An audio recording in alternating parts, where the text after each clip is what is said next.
Hello everybody, welcome to our YouTube channel. In this video I'll show how to recover deleted call list details. So let's see how to do that.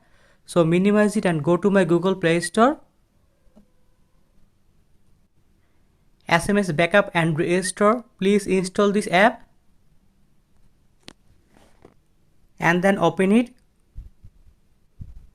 Get started. Choose allow and then allow. Set up a backup,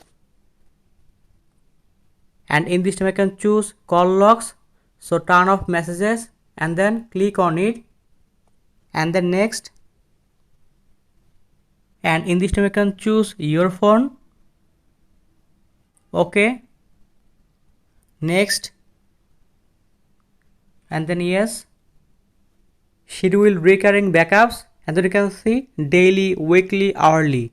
In this time I can choose weekly and then backup now, and in this time I can open view details and then open it, and in this I can see my all deleted call list details or calls history, recover or restore in this here. And in this way you can easily recover or restore your all deleted call list details or recover your deleted calls history. So thank you very much and please subscribe this channel.